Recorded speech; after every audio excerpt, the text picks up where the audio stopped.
Fluffy Lee Gaming here, and today we're playing Dragonheir Silent Gods. For today's video, I'm gonna do a rare hero tier list for the fire and poison elements.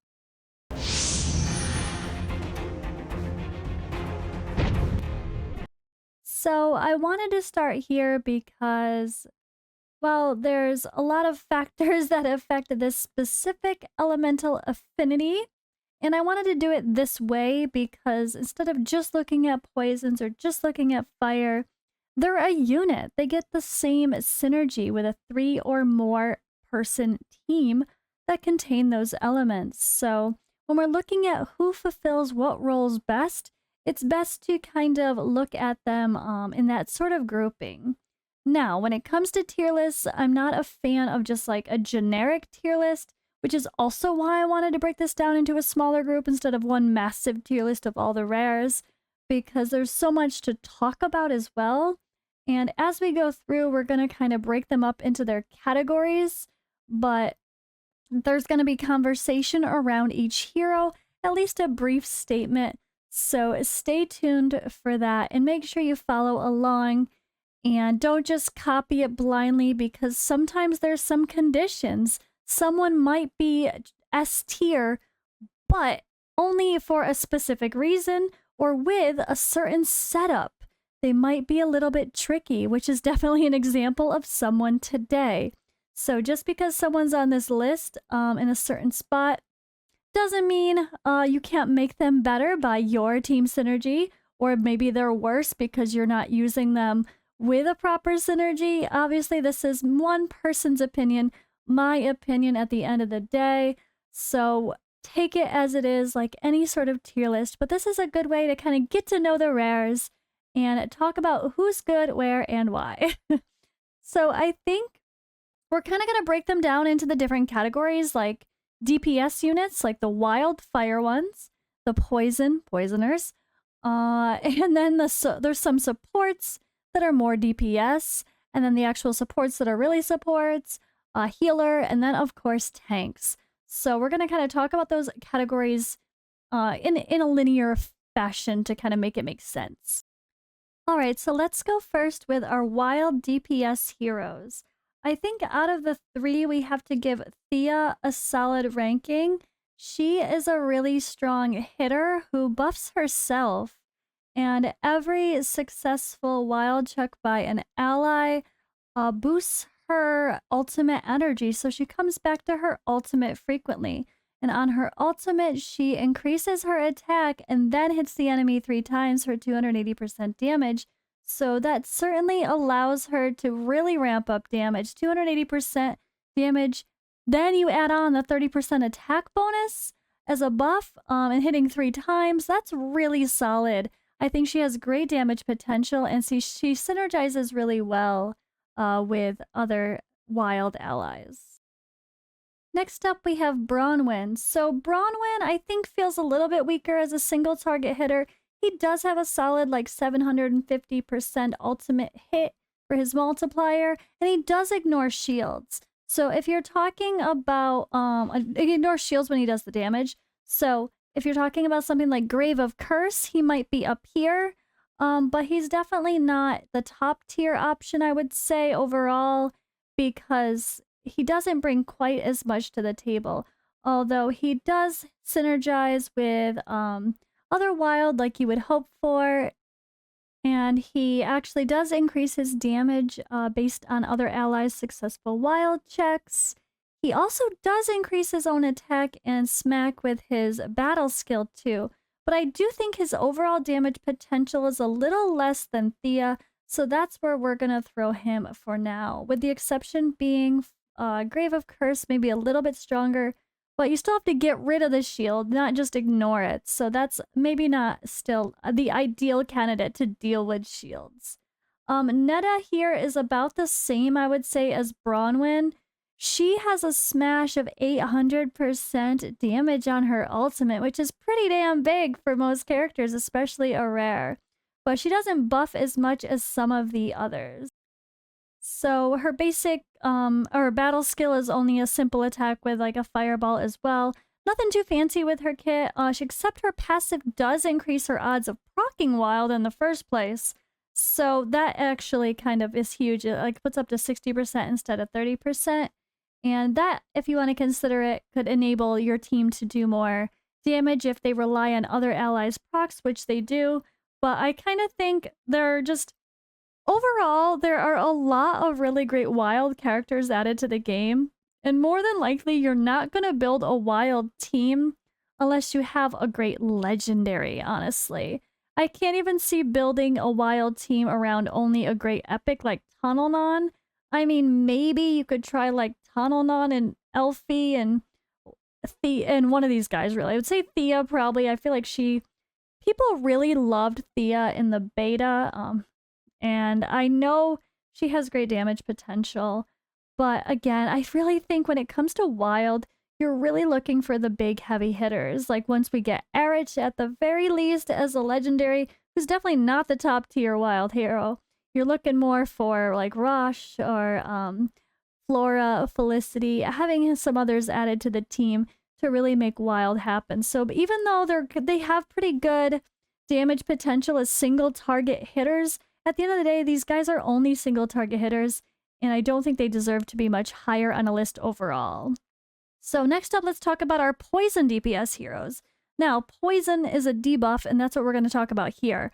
So not just damage overall, but the actual poison debuffs are part of their kit. You know, not just their poison damage as elemental damage, but poison as a debuff. So these guys need accuracy to land their poisons, and that's something to consider as well. All right, let's actually grab Notira. She's kind of our, she's our free hero, right? She is our free hero. I'm going to put her in front of these guys just because I think the poison heroes are a bit stronger than the wild. She's very good in the beginning. I don't think she's super endgame viable.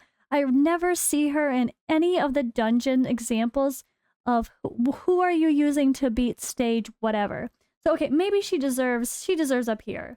I have to give her up here. Or do I? She's a hard one. She's a hard one because her attack can hit really hard, right? Her ultimate, but I think we have to give her a B and not quite an A because if there's nothing else to kill with and do the splash damage, it's kind of niche, right? Like against the vortex or a big boss, she's not going to do much. Whereas someone like that puts up a bunch more poisons or just hits harder overall can probably do a little bit better. She's all right, but she kind of relies on, you know, that killing an enemy and then doing splash damage. Otherwise, she's not quite as strong. All right, next up we have Eli here. Now, I feel like Eli used to be S tier, but maybe he's bumped down a little. It's kind of a debate. No, he has to still get S tier. I'm gonna say why. I still see him in the top dungeon progression. And last season, which his kit did not change, he was part of a lot of teams that were clearing all the stage 9 gear dungeons. So my S tier category means can they hang in the hardest stages of at least dungeons? You know, like the gear farming, which is the most important for progression and really setting you up for success for the second half of like the season, the otherworld exploration and the final boss battles. And he is part of that. He is in so many teams. Now, I would say he's kind of maybe more of a middle, like maybe SA, because there's some really strong heavy hitters here. But knowing that I'm looking into the rankings on the server and looking at what people are using in their teams, and I saw Eli pop in there. Some high-level dungeon content still. At the very least, absolutely the level 5 of the elemental domains as well. He's a great AoE damage dealer on his ultimate. His battle skill adds poisons, and his passive gives him extra derivative damage, which scales with enlightenment. So you can play around with Eli and build him for different ways. You can build him for the poison. You can ignore the fact of poison and accuracy and just build him with enlightenment and help if there's other poisoners in the team and you don't need his poison. You could just ignore his poison, give him enlightenment and give him attack, and then he could smack that way. Or you could ignore his enlightenment and make his ultimate just smack and use crit. He's a little bit of an interesting one that I feel has flexibility with building him, and he still puts out great damage, so he deserves some love. All right, and then we have Dench. Dench is also a very good poisoner.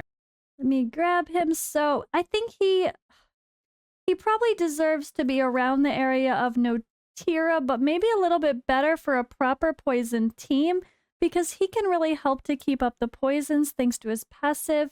He also deals a ton of derivative damage, so scales really well with a lot of enlightenment.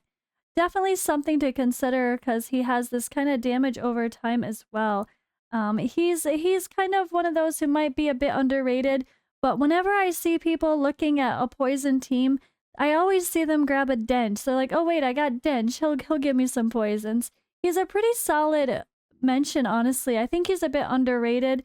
I remember on the other tier list by, well, Odd One and the others, they kind of rated him low, which I was surprised. I think he deserves a little bit more love in that, just for the sake of a poison team itself. Now, are you going to use Dench in anything except a poison team? No. So that might be a lower tier for that, with that in mind, I mean.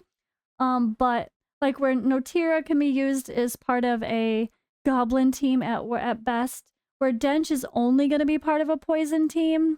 So that could kind of throw things off, but I think he's solid for the sake of the poison synergy, so it's important to give him some proper credit. All right, let's check our next guy. I think we have Loari here. I'm actually going to give him a little bit more love too. He's a newer character and he is quite strong. And you know what? I'm actually going to bump down Dench because I think Loari is just probably the better option. I don't think he's as good as Eli as a DPS overall, but when it comes to a poison team, he does bring a 100% chance to land poisons on his battle skill and his ultimate, and when there's poison, the stacks add up and he can actually ignore extra defense. So I feel like he has a really good potential for serious damage in a proper poison team. But without a poison team, I don't think he's as strong, where I think Eli can hang even if he's not a part of a poison debuff team. If he's just part of poison and fire synergy, he can hang even without the extra poisons and just kind of chill and do some extra damage. Where I don't know, he's kind of more reliant on being a part of a poison team to do optimal damage. I mean, so Eli obviously optimal damage as well, but the AoE the fact that he's a ranged unit instead of a melee unit allows for him to have less concern of getting smacked from the boss, taking distraction away from the tank, etc. So I think Eli is still the strongest pick there. But you know what? There's a stronger pick than Eli now in this mix, and we have to talk about our girl Sigrid. Sigrid, I think, is the best for the overall DPS category. Sigrid is the girl, the man, the whatever, the person. They are really rising to power as a top rare in the game, and for really great reason.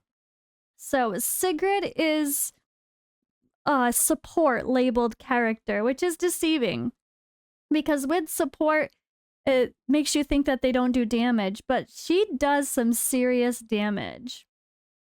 She has an insane ultimate, but her ultimate requires some setup if you want her to be AoE. Keep that in mind. If you want her to be AoE, her ultimate requires serious setup.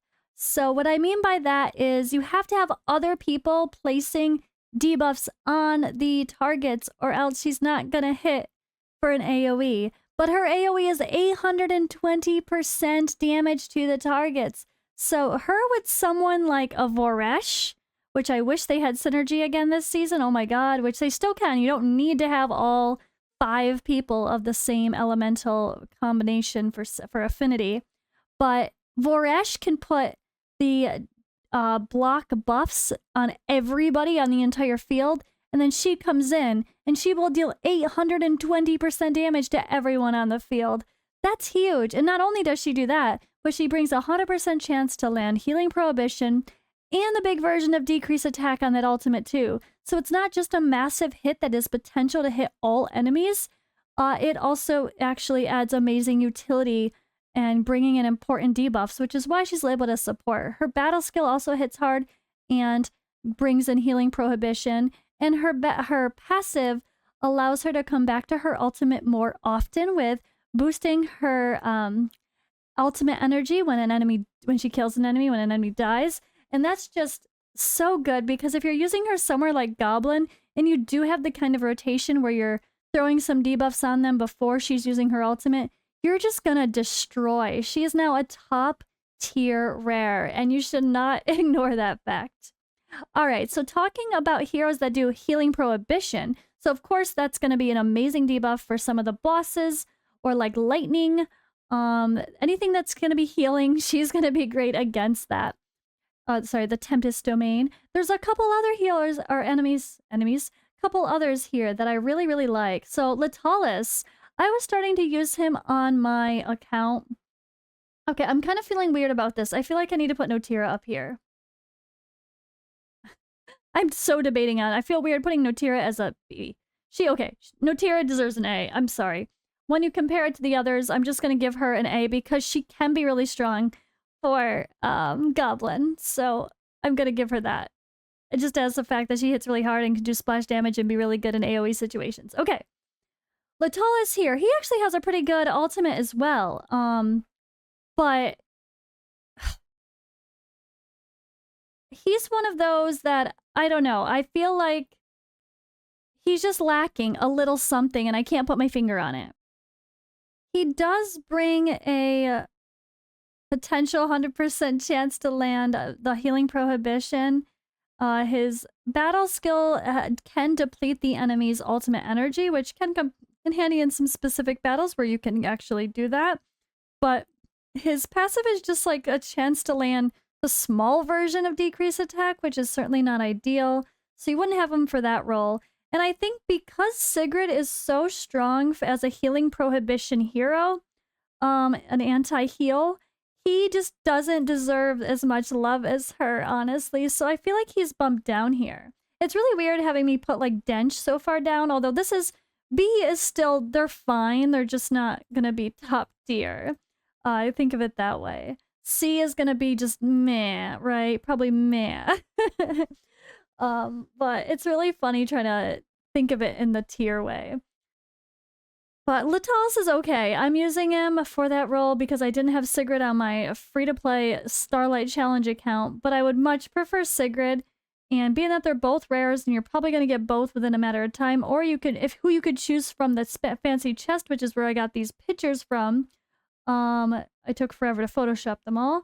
And yeah, Sigrid is just going to be your choice hands down over someone like him. So I think he deserves a couple tiers down for that alone. All right, we also have Jaijal. He's really meh as well. He's okay for the healing prohibition role, but yet again, you would just choose Sigrid over him. I really think he is just lacking in his kit as well. It's okay, but it's nowhere near as strong and not going to have the damage potential along with the support like she has. Actually, I think, you know what, he's the C version of the healing prohibition. Because, to be fair, he only has single target, where Latalis at least has an AoE, and that can really help in multiple area or like the waves before getting to a boss. And yeah, he only brings another small version of decreased attack in the mix as well.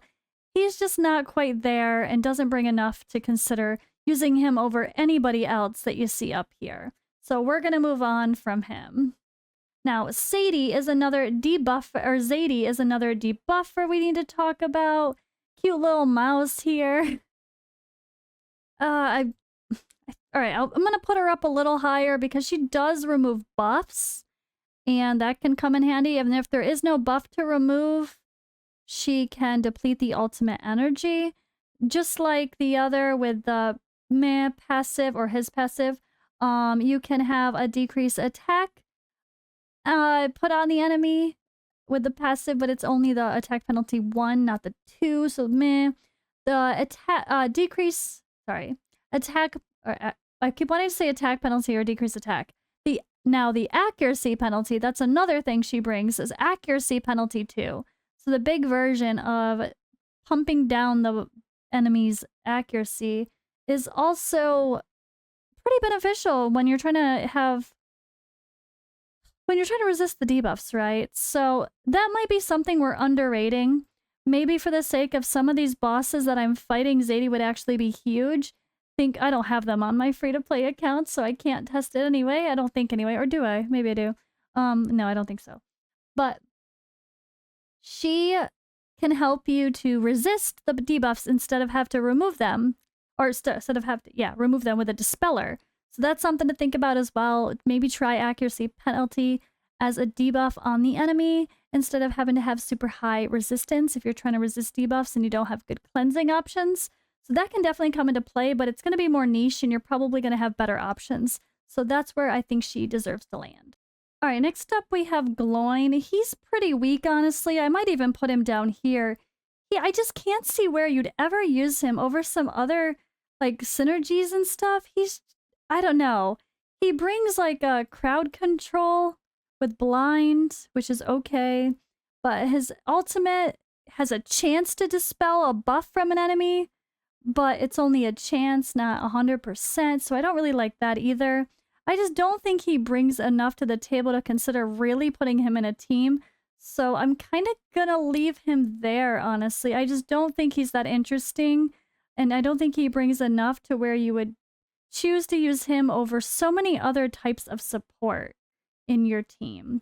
Now we're going to continue with the support here. We have Dubik. Dubik is more of a help your team support versus, like the others, a lot of them have debuffs. Gloin's kind of the in-between. He can put a shield on an ally, but it's, again, a conditional thing, only when they're under control effect. So what, you're going to use them in arena or maybe one of the bosses where they stun? I don't know. It just isn't, it's not ideal. It's okay, but he's just very lackluster. Dubik here is also a support unit, and honestly, I don't know. He's probably one of those who deserves a B for the sake of his support, but I can't see using him over so many others. He does bring like a shield and protection for the team, but more than likely, if you're going shields, you'd have like your adventurer. If you don't have someone like a Soul Day as your tank, as an epic. So I can't really see fitting him into too many teams unless you're just really short on support options for keeping your team alive and you want to use your adventurer as the main DPS for fire. And yeah, kind of like Gloin here. He also is like, he does a little bit of crowd control with the stun, but he's also very anti-crowd control. But I don't like when the debuffs are just geared toward that. It's so niche, or it feels like it's more for arena. But are you really going to use the rares in arena? Probably not, unless you're doing a rare-only challenge of some sort. So I'm not really a fan there. Again, I just think an overall, like, dispelling debuffs tends to be more important, except in a few niche situations where you can get, like, a stun from the enemy. And that might be where he's very usable, but overall, I'm going to keep him down here as a B. And then we have our final only healer of this, the only true healer of this whole category is Hexandra. I think she kind of deserves to be at the very top as well. She is used in all the endgame content. Even still, I was looking through my current server, not only the last server, stage 9s of the dungeons, like what people are doing. Most people aren't doing stage 9 currently because it's so early and we need better gear. But everything even close to that, 7 or 8, or all the stage 5s of the domains, she's a part of those teams. She is still there. And last season, she was a part of many stage 9 endgame gear farming dungeon teams. And she also has a really great role. She can be used against the hardest dungeon, ancient battlefields, where you get the runes for your heroes, because she doesn't put buffs on your team, where most of the healers will also put up buffs. And you don't want buffs against ancient battlefield. So she's actually like probably like the #1 healer, or at least in that conversation for ancient battlefield specifically, because she doesn't come with a ton of buffs, which can actually hurt the team and not help it. So she definitely deserves to be an S, and it's really great that we get her for free. All right, now on to our tanks. So, Yamara is a solid tank. I'm going to just quickly, there's 2 fire tanks. Now, I want to say she deserves an A if we did not get Horus. But because we get... I'm going to actually leave her there because it's fair. If for some reason we didn't get Horus, maybe next season for per se, actually, I don't know. You know what? No, I feel like we have to just do this. We have to do this with these people because of Horus. Just this reality. I mean, it's so weird to say, but I feel like all three of them. He's Alten's the best, right? Okay, no, he's gonna be up here because he can be really good for his poison. Okay, so I just threw up all of them. Oh wait, I just realized you can't see the D category. You know what, we're just gonna pretend the D category isn't there. Let's just pretend the D category isn't there. Okay, we're gonna go see. So, Yamara and Livian are tanks for fire. You don't need a tank for fire because we get Horus for free. If you were doing a rare only challenge because you like to do that sort of thing, like I'm doing the Starlight Die only challenge, and you wanted to not use anything but rares, yeah, Yamara's gonna be here. She's very good as a tank for that situation. But because we get Horus, he's just so much better. And Livian is definitely a lesser version, even more so, of Yamara, so I just don't really like her kit at all. Livia, sorry. She's really lackluster as a tank, so we're not even going to talk about her. Now, Alten is pretty solid, honestly. Alten is our poison tank. He actually brings a little bit more to the table. But again, because we get Horus, you're not going to be using him in a fire poison comp as a tank because Horus is just going to be better. But we do have a little bit of a but. Because we can genuinely... Alright, you know what? I kind of have to do this, I feel. Because eventually, you're going to stop using... Well, you're going to need to start using a team of only one element for the harder content for Otherworld exploration. If you don't have a tank for poison, if you didn't get Furboth, Alten's actually amazing. He brings decreased attack, and he can dispel a buff from an ally, a debuff from an ally. So because of that, I kind of need to give him serious love, but I don't want to say he's like one of the best or all the way up here because he's the best tank out of all the rares, because in the end, you're not going to be using him now with Horus in the mix. Horus is just better. He brings decreased attack as well, plus more, and he's tankier overall. And just he'll survive a lot better. But if you get to the point where you are farming or you are building your single element teams for Otherworld exploration, which you guys probably don't know much about if you didn't play the last season, well, that is kind of... I'm gonna stretch myself up here and talk to you guys. All right, that's kind of where, you know, where we're at. Like, if you don't know about it, it probably doesn't mean anything to you yet, but it is going to mean something to you very soon because it's really important. There's going to be bosses. You're going to fight against bosses that are extremely hard and ones that take more damage against poison, take more damage against ice, take more damage against fire. So you're actually going to have teams. You're going to want to have a whole team of those synergy.